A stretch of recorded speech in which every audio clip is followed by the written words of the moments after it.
मंडल के विरुद्ध जो कमंडल दिल्ली से चली थी उसके संयोजक नरेंद्र मोदी थे। मैं मोदी जी को ओबीसी नहीं मानता हूं। अगर वे ओबीसी होते तो ओबीसी का विरोध नहीं करते।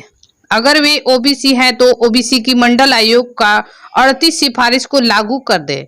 यह बातें डेहरी विधानसभा के राष्ट्रीय जनता दल के चर्चित विधायक फतेह बहादुर सिंह ने बिहार साथी न्यूज के शमशेद खां से मुलाकात के दौरान कही। चैनल को लाइक और सब्सक्राइब कर ले, वीडियो में बने रहें। आगे देखें विधायक फतेह बहादुर सिंह ने क्या कहा।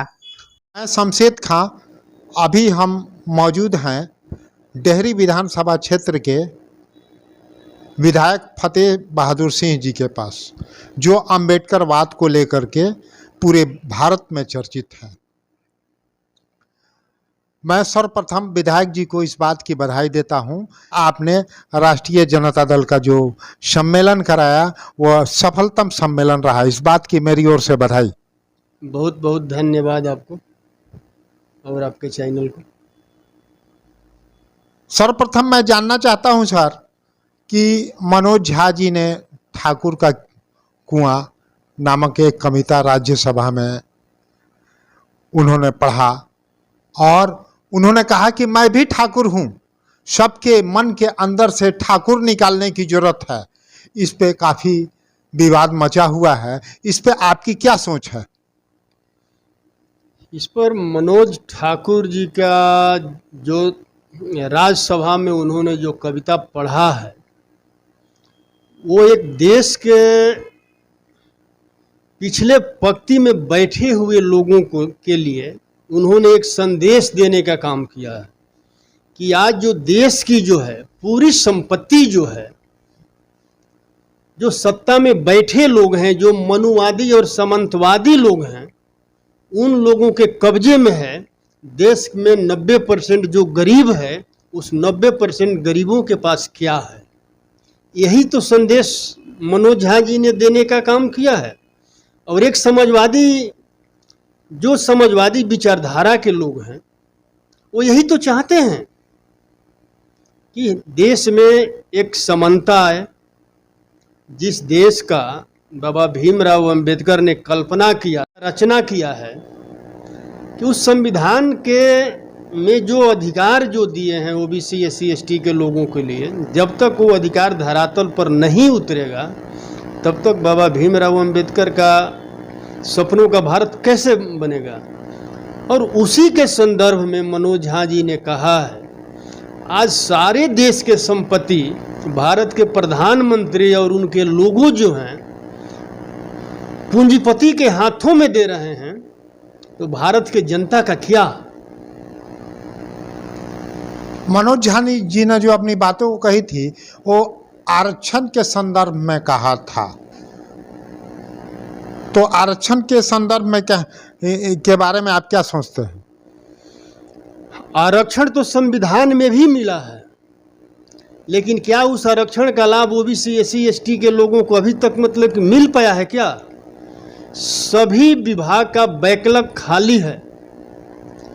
और जब मोदी जी सत्ता में आए तो केवल गरीब पिछड़ों दलितों को ललीपप ही तो देने का काम किया है। आप देखिए ये देश को लोग जो है राजतंत्र की तरफ लेकर के जा रहे हैं। और महिला आरक्षण जो है बिल जो है ये क्या है?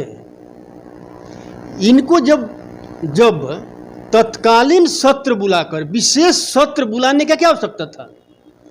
जब 29, 39 मतलब 51, 59 में ही लागू करना था तो 5 दिन का विशेष सत्र बुला करके नाटक करने का क्या आवश्यकता था इनको?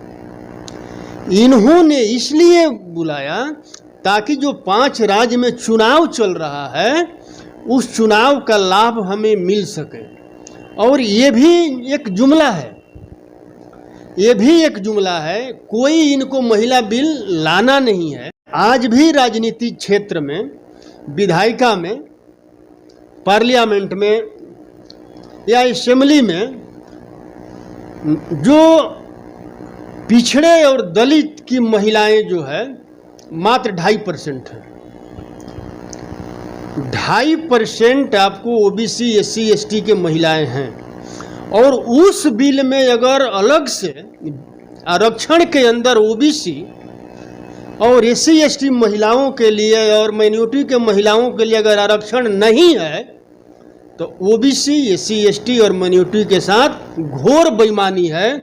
और ये सत्ता में बैठे लोग जो हैं वो कहते हैं कि मैं ओबीसी का प्रधानमंत्री हूँ। अरे भाई, आप ओबीसी का जो प्रधानमंत्री हो तो आपने ओबीसी को मतलब आरक्षण उसमें मतलब क्यों नहीं दिया।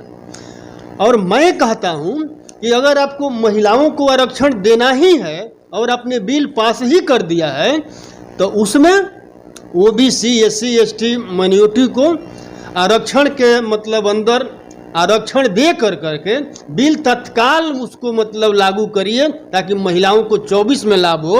अगर आप नहीं करते हैं तो 15 लाख रुपया जाएगा। और बेरोजगारों को 2 करोड़ नौकरी दूंगा, बुलेट ट्रेन लाऊंगा, स्मार्ट सिटी बनाऊंगा, किसानों का आय दोगुनी करूंगा, विदेश से काला धन लाऊंगा, भ्रष्टाचार मिटाऊंगा। इसी जुमले के साथ ये भी एक जुमला साबित होगा और कुछ नहीं है। यानी प्रधानमंत्री जो हैं वो जुमलों पे टिके हुए हैं। भारत में ऐसा प्रधानमंत्री नहीं हुआ था, मतलब इतना झूठा प्रधानमंत्री नहीं हुआ था जो 100 में 100 झूठ बोलता है। इनके लोग पार्लियामेंट में कहते हैं प्रधानमंत्री एचडी देवगौड़ा साहब रहे हैं। पहला नंबर की मैं भी एक ओबीसी हूँ। मैं नरेंद्र मोदी को ओबीसी नहीं मानता हूँ, इसका प्रमाण मेरे पास है। अगर वो ओबीसी होते तो 90 में जो ओबीसी को मंडल आयोग के तहत 2 मंडल आयोग का सिफारिश लागू हुआ था जिसमें ओबीसी को आरक्षण मिला था, उस आरक्षण का जो मंडल के खिलाफ कमंडल चला दिल्ली से, उस कमंडल का संयोजक कौन था? उस कमंडल का संयोजक नरेंद्र मोदी थे। अगर वो ओबीसी होते तो ओबीसी के आरक्षण का विरोध नहीं करते। अगर आज भी मैं कहता हूं अगर ओबीसी हैं तो अभी 38 सिफारिश बाकी है, ओबीसी को 38 सिफारिश मंडल आयोग का वो लागू कर दें और ओबीसी की संख्या जो है 1931 के जनगणना के अनुसार 52% है और 52% है। और जब वो सुदामा कोटा को 10% आरक्षण दे करके 50% का रिस्ट्रिक्शन को तोड़ ही दिया है तो 52% वाले को 52% आरक्षण मतलब दे दें और 40 का 40 सिफारिश मतलब कि लागू कर दें, तब भारत की जनता समझेगी कि ओबीसी हैं। अगर नहीं करते हैं तो ये ओबीसी है ही नहीं, ये फेक ओबीसी हैं। और ये 24 के चुनाव में जो भारतवर्ष के मूल निवासी है, जो ओरिजिनल ओबीसी है, ये फेक ओबीसी को उखाड़ फेंकने का काम करेगा।